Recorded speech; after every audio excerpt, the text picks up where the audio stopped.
What's going on, guys? Kenny Gaines back here again. So we all know Dave Chappelle is one of the kings of comedy in the USA. So we're going to do a little reaction to this one. So this is very rare Dave Chappelle stand-up Q&A and stories. It's got 5.8, so 6 million views in 2 years. So let's get it, guys. Make sure to hit that subscribe button. Let's go. I have some very bad news for the people in the front rows.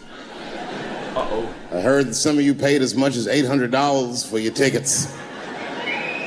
Sadly, I did this same show a couple weeks ago in Atlanta for $60 a head. Can you imagine? That's brutal. Nigga, you could have flown to Atlanta, got a hotel, had some dinner, and came back and you still have a little money left over, niggas. Paid way too much just to see me in this gay-ass neighborhood. All right, let me roll up my sleeves and tell these pussy jokes. Will told me to say there hasn't been this many pussy references in this room since Cats was here. 2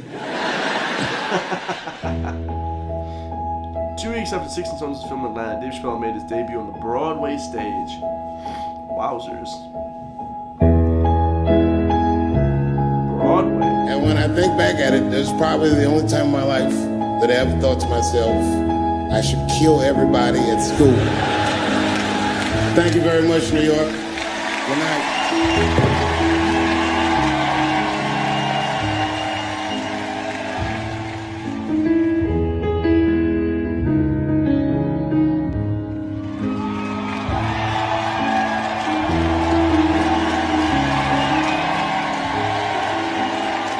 Epilogue.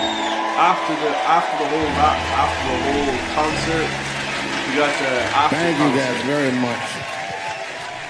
Boy, I gotta tell you, man, I've been doing this set all week, and boy, I've been telling these jokes, and sometimes niggas look like they're in actual pain over the jokes. None of it's that bad to me, but I understand why it could hurt some people's feelings. So tonight,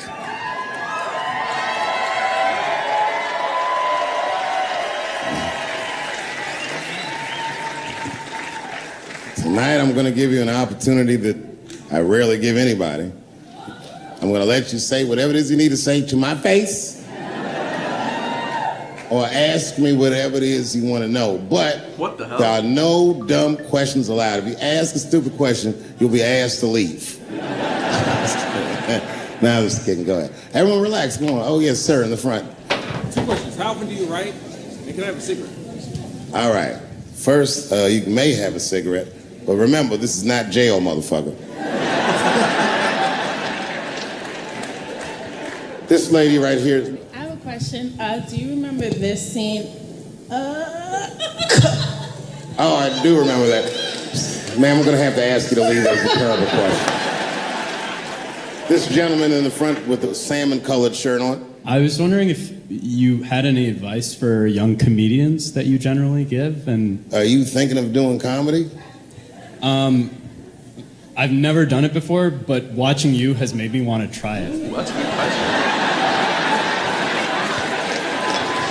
That's actually kind of funny. You could take that a couple ways. I don't know if that's an insult or not. It's a compliment. It's. I mean, niggas don't say I've never done brain surgery, but it looked a lot easier than I thought. I'm teasing. All right, here'd be my advice. Okay, I don't know how comedians start nowadays, right? But what I would suggest is just start. And once you start, you can't really stop, no matter what happens, no matter how... Exactly. That's the same with YouTube, guys. I'd say if anyone wants to do YouTube, you start and you cannot stop. I've seen so many people in Ireland start, they get 5,000, 10,000, 20,000 subscribers, and they just stop posting. You cannot stop, guys. Life is constantly moving forward. You stop your channel, you're dying. That's it, guys. That's it. How bad it gets now, what people say, you know what I mean? Because comedy is weird like that. You know why I hate watching other comedians do comedy? Not because I hate other comedians, but because I love comedy so much. It's like watching somebody else fuck your girl. And I say, fuck her better than that. Yes, you on the aisle up there, the lady with the long... Yes, you standing up. I see you. My favorite book of all time The narrative of the life of Frederick Douglass. Frederick Douglass, yes. Legend, huh? Legend. That guy with the baseball hat. Marry, fuck, kill, Michelle, Rihanna, Oprah. Wait, who's Michelle? Obama, right? Oh, Obama. Well, sir, you're putting me in quite the pickle. I can't say I'll fuck Michelle Obama. That's insane. Well, I guess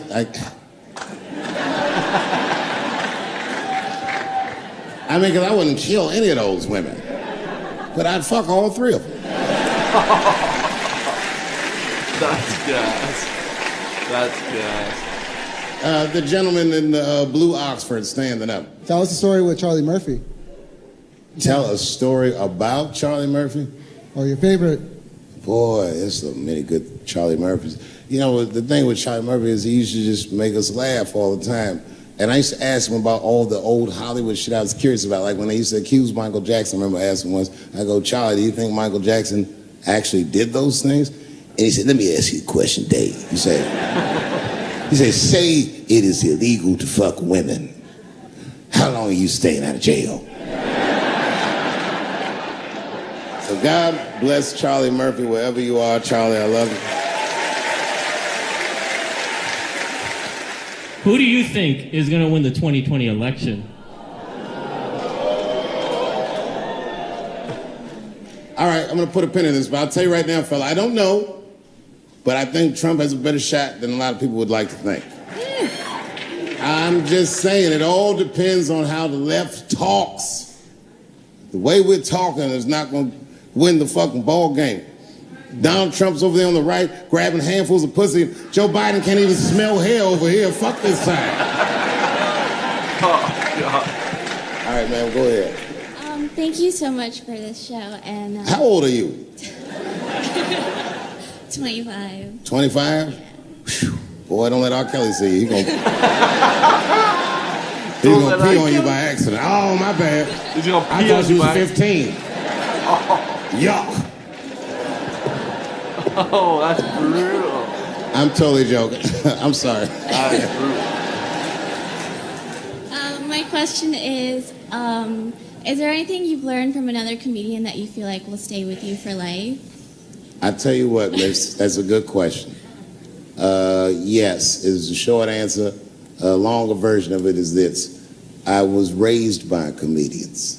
I started doing stand-up when I was 14. The other day, I went to a comedian's funeral, and I realized as we was putting this motherfucker in the ground that these people are at least as influential to me as my family. I rock with these niggas till the wheel falls off. We fight and we fuss and we are jealous of each other and we get mad at each other, but my life wouldn't have been what it was without each and every one of them, and I consider them my family. That's the answer. That's awesome. That's awesome. My favorite club in America is a club in San Francisco called The Punchline. It's a very small room. It's a 200-seat room. And I was working out the material that was going to be the show tonight. I still hadn't figured out exactly how to say what I wanted to say, but I was doing pretty good. And I was doing some Me Too jokes. And a woman stood up from the audience and she was crying. Clearly, it was a white woman. She says to me, you can't say that. It's 200-seat room, it's a very small room. I'm like, what the fuck are you, like, miss, are you okay? What are you doing? She said, you can't say that. I said, yes, I can, it's my show. I'll say whatever the fuck I want. I was like, ooh, like this. And then she gets up from the table and she starts making a big, like, show of just pushing through the aisles and all this stuff. And there's like a curtain right before the front door. And she gets to the curtain and she's crying. It's fucking crazy. She says, I'm sorry I was raped. It's a fucking comedy club. It's like loud farting getting out of an elevator. Nothing funny can happen in here. Now I'm trapped in a room with this woman's fucking stink.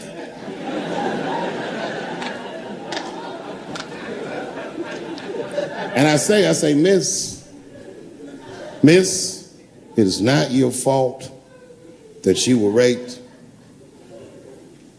It's not mine either. Ta-ta, bitch, like this.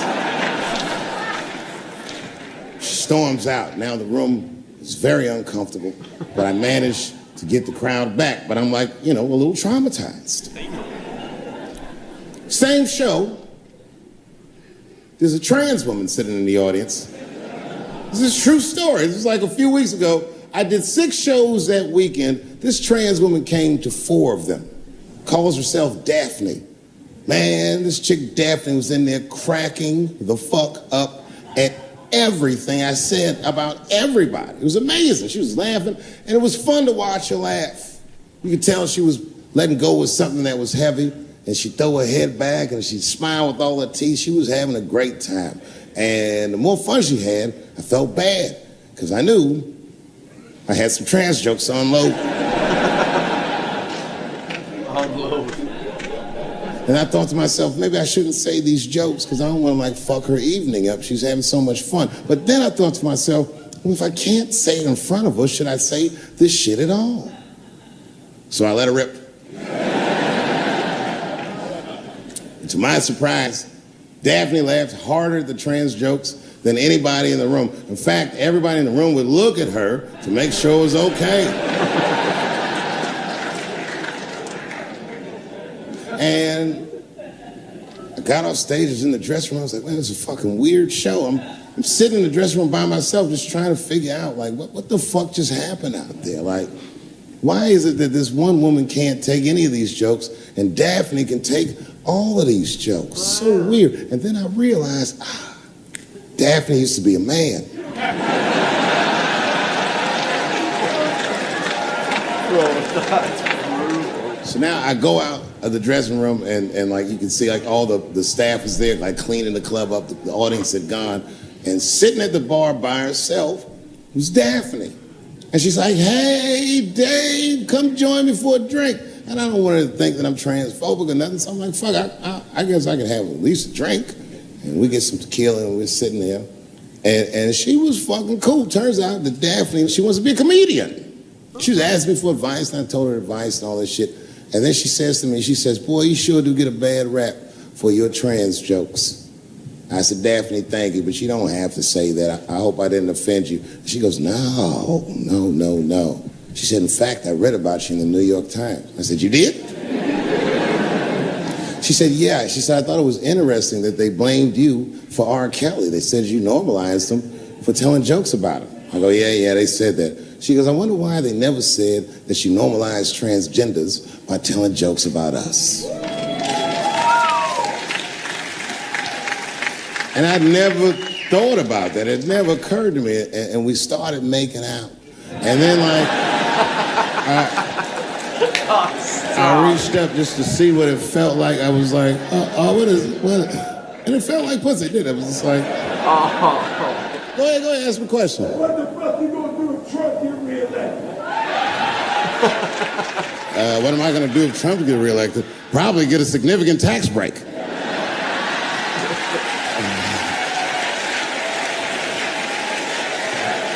Hey, you wanna know why I don't even talk about Trump in my show?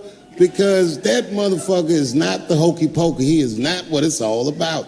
There's millions of people that put him in power, and the ideas that he puts forth are not his own. He's singing poor white people's greatest hits. So why the fuck would I worry about him and not the other millions?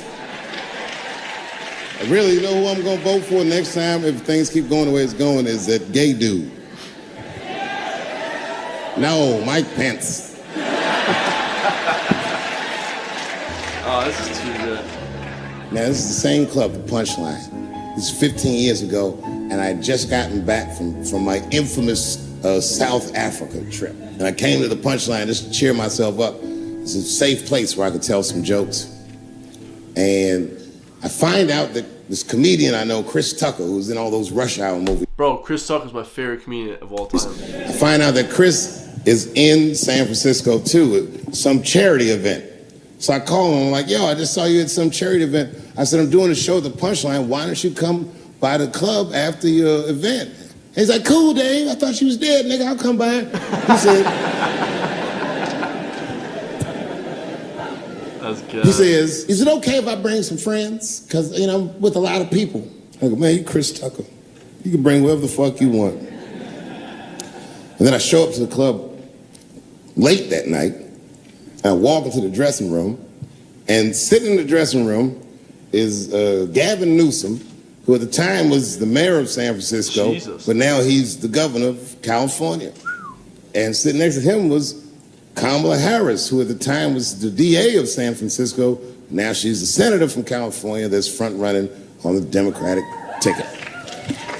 Vice president? And sitting next to her was Al Gore. It's fucking weird. And sitting next to Al Gore was the guys from Google, Sergey, and I don't know how to say these. All right. And it was Chris Tucker and Ben Jealous, who at the time was the president of the NAACP, who was all just at this big charity dinner, and Paul Mooney was drinking scotch.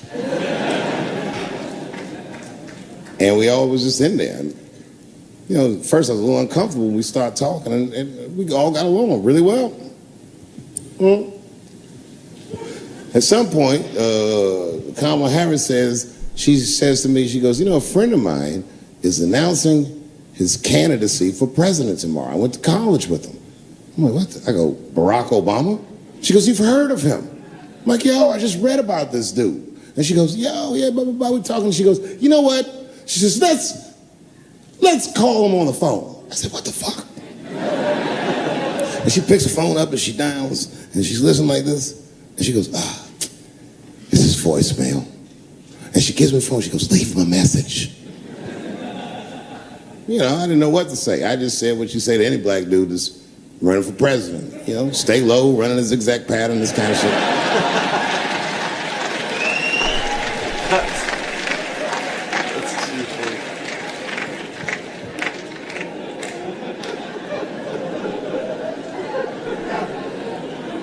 And then the last thing I say is, you know what? I said, sir, well, I really do believe you can do this. Like, man, I'm wishing you luck. Now, next day I wake up and go for coffee at a place called the Embarcadero. It's like an eatery by the sea in San Francisco. And I'm walking to the coffee shop and there's a police line and I can't cross the tape. But then I figure, fuck it, I'm Dave Chappelle, so I go into the thing like this. And the police yoke me. These motherfuckers like tackle me immediately. And I see over the police's shoulder Gavin Newsom. I couldn't remember his name, but I remember the night before I had kept teasing him and saying he looked like Christian Bale, the guy from the Batman movies. So I see him and I can't remember the name, so I'm just like, Batman, help!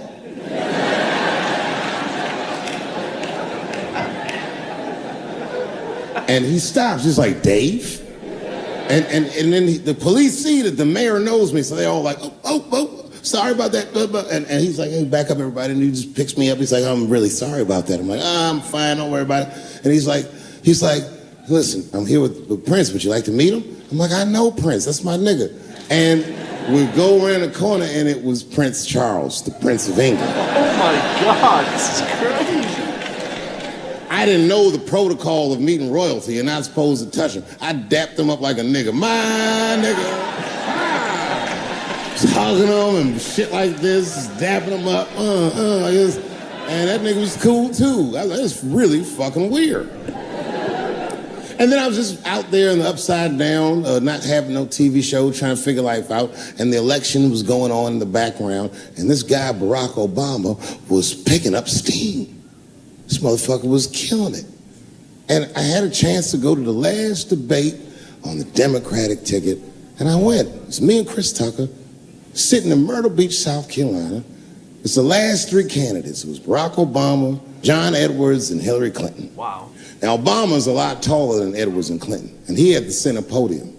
And at one point, they're all on stage, and they start fussing, and Obama goes, look, none of us are perfect, like this. And his hands was like this, and there was light shining behind his head, and the other two candidates was looking up at the nigga, and I was sitting in the audience like, this nigga looks like Jesus. Oh man, Dave Chappelle's the best, man. This is class. This is class. And I realized in that moment that I was looking at the next president of the United States. I was certain of it. I couldn't explain it. Fire. but I knew what I was seeing. And I got really excited. And I'm not that kind of guy. I said, I gotta meet this motherfucker. So I stayed. They were all on stage doing interviews, and I just waited. I was waiting and waiting, and then John Edwards was done with his interviews first, because everybody knew he wasn't gonna win. And I see John Edwards, and I said, hey, Senator Edwards, I just want to say hi. And that motherfucker looked at me like, I'm like, fuck you, nigga, you gonna lose anyway. And then he left, and then Hillary Clinton just walked by me in one of them Steve Harvey suits. Steve Harvey suits. The freaking red suits in there or something? The red suit? But Obama was taking forever. Everybody wanted to talk to him. When I knew the media saw exactly what I saw, there was no question about it. That was the guy. I waited and I waited, and finally, it must have been over an hour and a half, he finishes his last interview. He's like, man, thank you very much. Good talking to you. And he turns around, and we make eye contact. He sees me, and when he sees me, he looks over, he goes, Dave Chappelle. And Obama did me the same way I did Prince Charles. He tapped me out, and he like bro hugged me, and he pulled me in, and I'll never forget this. He said in my ear, I got your message. Thank you very much, New Bro, that's legendary, man. Literally legendary. Oh, man, Dave Chappelle, Barack Obama's the man, man. I hope you guys enjoy that. Like, comment, subscribe, and I love you guys all. I'll see you all in the next one. Peace.